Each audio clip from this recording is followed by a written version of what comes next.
Hi guys, इस video में हम बात करेंगे जो भी स्टूडेंट्स आप लोग अगर सीबीएसई का प्राइवेट कैंडिडेट का फॉर्म फिल किया है बोर्ड एग्जाम देने के लिए 2024 में, कंपार्टमेंट हो सकता है, इंप्रूवमेंट या फेलियर या एडिशनल सब्जेक्ट्स के लिए, तो आप लोग के लिए जो भी लेटेस्ट इन्फॉर्मेशन है अभी वो आपको हम बताने वाले हैं। जैसे आपका एग्जाम डेट्स क्या रहेगा, एडमिट कार्ड कब मिलने वाला है, आपके सिलेबस क्या है, एंड साथ में अगर जेई फॉर्म फिल कर रहे हैं और आपने फिल कर लिया तो किस तरीके से आप वेरीफाई कर सकते हो कि सारी चीज़ें सही है, वो सारी चीज़ें के बारे में बात करने वाले हैं। ठीक है, सबसे पहले डिस्कस करेंगे हम लोग कि आपका जेई मेंस का फॉर्म फिल करते समय क्या चीज़ें ध्यान रखना है, क्योंकि अब 2-3 दिन बचा है आपका। एंड उसके बाद से सीबीएसई प्राइवेट के सिलेबस एंड देन आपका प्रैक्टिकल एग्जाम्स के लेके काफ़ी क्वेरीज थे कि किसको देना है किसको नहीं देना है, वो ऑलरेडी हमने बता रखा है, बट फिर भी एक बार मैं अपडेट करूंगा कि किस तरीके से आपका होना है। एंड देन आपका बोर्ड एग्जाम्स की डिटेल्स के बारे में बात करेंगे कि आपका जो बोर्ड एग्जाम्स होना है वो किस डेट पे होगा। ठीक है, एंड देन आपका जो प्राइवेट एडमिट कार्ड होता है वो कब आएगा उसके बारे में और कैसे आप डाउनलोड कर सकते हो। ठीक है, जो मेन चीज़ आता है जेई मेंस के फॉर्म को लेके बहुत सारे क्वेरीज आए थे, बहुत सारे स्टूडेंट्स ने हमारे वेबसाइट पे जाके ज्वाइन करके क्वेरीज पूछे थे। वो सारे क्वेरीज मैं आप लोग के साथ रिजॉल्व करने की कोशिश करूँगा। तो जो भी आपको लगे कि ये चीज़ें यहाँ पे कवर अप नहीं हुआ है तो आप कमेंट सेक्शन में पूछ सकते हो या doonwinner.in पे जाके वहाँ से ज्वाइन करके हमसे डायरेक्टली कॉल पर कनेक्ट कर सकते हो। वहाँ पर हम आपको समझा देते हैं, आपको पर्सनली गाइड करते हैं कि कैसे आपका फॉर्म फिल होगा, जेई मेंस के लिए भी हो या किसी भी कॉम्पिटेटिव एग्जाम से, या कोई भी क्वेरी रहते हैं तो वहाँ से हम आपको काउंसलिंग कर देते हैं। ठीक है, सबसे पहले बात करते हैं इंप्रूवमेंट कैटेगरी के स्टूडेंट्स को कैसे अप्लाई करना है उसके बारे में। इंप्रूवमेंट में अगर है तो आपको as a pass candidate apply करना है।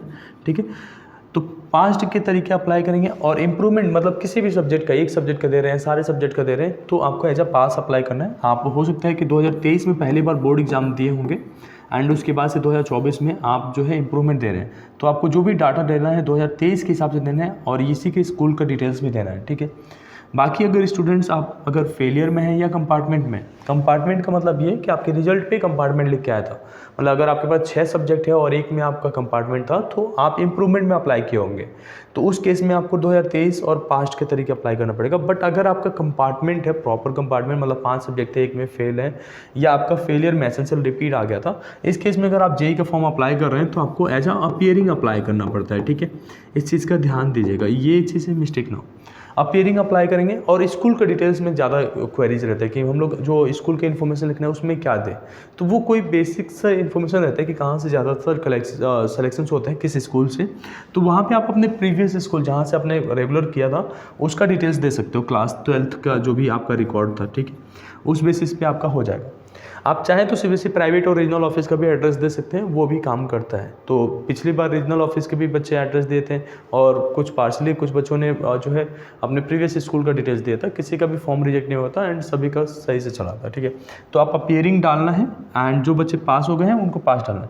अब आप में से क्वेरीज होगा कि भैया मैं पास हो गया लेकिन 71% है या 72% है, ठीक है, और मेरा 75% नहीं हुआ है, तो इंप्रूवमेंट वाली कैटेगरी में जो भी परसेंटेज आपका बना है, लेट्स से कि आपका आया था 72% और आप इंप्रूवमेंट दे रहे हैं, तो आपको 72% ही, मतलब 500 में से जितना भी नंबर है वो लिखेंगे एंड इससे कोई फर्क नहीं पड़ेगा। जेई मेंस में जो है वो स्टूडेंट्स भी अप्लाई कर सकते हैं जिनका 33% बना है, मतलब आप पीसीएम में पास है, अप्लाई कर सकते हैं। ठीक है, तो जेई मेंस के लिए कोई दिक्कत नहीं होता है। एडवांस में जाएंगे आप, एडवांस के लिए फॉर्म देते हैं तो वहाँ पे आपका होता है कि कट ऑफ आप क्लियर कर दीजिए, वहाँ पे भी परसेंटेज का इशू नहीं होता। बट जब काउंसलिंग होती है, सीट एलोकेशन होता है, उस समय पे ज़रूरी रहता है कि आपका 75 हो जाए, तब तक आपके इंप्रूवमेंट के मार्क्स आ जाते हैं और फिर उस समय वेरीफाई हो जाता है कि 75+ आपका हो रहा है, तो वो कॉलेज वाले वेरीफाई करते हैं। मतलब आप NITs में जा रहे हो या IIT में जा रहे हो या IIITs में जा रहे हो या GFTS में जा रहे हो, तो वहाँ पर ये चीज़ें वेरीफाई हो जाता है। आप में से काफ़ी स्टूडेंट्स को एक और क्वेरी रहता है कि हमारा स्टेट कोटा क्या रहेगा। तो स्टेट कोटा इस केसेस में जब जेई का फॉर्म अप्लाई करते हैं तो पहली बार जहाँ से आपने 12th एग्जाम दिया था, भले पास हो गए थे या फेल हो गए थे, वही आपका स्टेट कोटा रहता है, तो ये चेंज नहीं होता है। अगर इन केस आपने बोर्ड ही चेंज कर दिया था, लेट्स से कि आपने NIOS से कर रहे हो या यूपी बोर्ड से कर रहे हो या महाराष्ट्र बोर्ड से कर रहे हो, इस केसेस में जो है आपका स्टेट कोटा चेंज हो जाता है। लेट्स से कि आपने जो है पहले यूपी से सीबीएसई बोर्ड से एग्जाम दिया था, फेल हो गए थे या पास हो गए थे, बट NIOS दिल्ली से कर रहे हैं और पूरे सब्जेक्ट्स में कर रहे हैं और NIOS को ही लेके आप जेई का एडमिशन लेना चाहते हैं, मतलब IIT या NIT में जाने वाले हैं, तो उस केस में आप जो है दिल्ली का कोटा लेने वाले हैं। 85% जो आपका स्टेट कोटा मिलेगा वो दिल्ली का मिल जाएगा। ठीक है, तो ये चीज़ का आपको ध्यान रखना है। अब आगे बात करते हैं आपके सिलेबस को लेकर। तो आपका जो सीबीएसई प्राइवेट का सिलेबस होता है वो एकदम करेंट स्टूडेंट जो अभी पढ़ रहे हैं रेगुलर उनके जैसे ही रहेगा, इसमें कोई चेंज नहीं है। एग्जाम पैटर्न्स वगैरह सारा चीज़ें सेम रहेगा इसमें, मतलब आपको जो सिलेबस है जो अभी स्टूडेंट्स करंटली पढ़ रहे हैं, आपके जूनियर जो पढ़ रहे हैं, वही चीज़ आपको पढ़ना है। एंड सिलेबस के लिए मैं रिकमेंड करूँगा आप लोग को एडुकेट जोन के जो बुक्स आते हैं सैम्पल पेपर्स, वो आप कंसीडर कर सकते हो। ये आपके लिए बहुत ही ज़्यादा बेनिफिशियल रहेगा। आपका PCM हो या PCB हो या इंग्लिश, हिंदी, जो भी है वो सभी चीज़ें यहाँ पर मिल जाएगा। इसके लिए लिंक मैं डिस्क्रिप्शन दे दूँगा, वहाँ से आप फ्लिपकार्ट पे चेकआउट कर सकते हैं। इसमें आपको लेटेस्ट सिलेबस, उसके साथ साथ 10 सैम्पल क्वेश्चन पेपर मिलेंगे जो कि आप आराम से सॉल्व करके अपने आप को प्रिपेयर कर सकते हो, क्योंकि अभी ये टाइम है जहाँ पे आप सैम्पल पेपर्स को ही सॉल्व करना होता है एग्जाम्स में अपीयर होने के लिए, और आपका एग्जाम्स जल्द कंडक्ट होने वाला है। एडुकेशन की तरफ से आने वाले जो सैम्पल पेपर्स हैं उसमें सिलेबस कुछ इस तरीके से मेंशन रहता है। जो भी चैप्टर्स है, कितने मार्क्स का रहेगा, वो सारा चीज़ें यहाँ पे मेंशन रहेगा, ठीक है। और उसके साथ साथ इसमें क्या चीज़ें छोड़ दिया गया है, क्या चीज़ें आने वाले एग्जाम्स में, वो डिटेल सिलेबस भी आपको नीचे मिल जाएगा, ठीक है।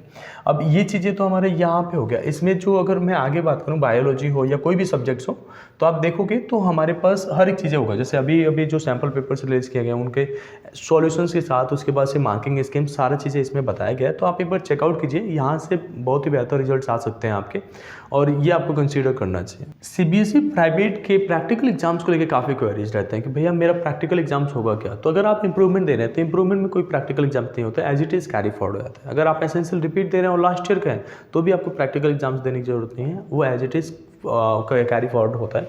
एंड सिमिलर वे में कंपार्टमेंट है तो भी आपको केवल थ्योरी का एग्जाम देना पड़ता है।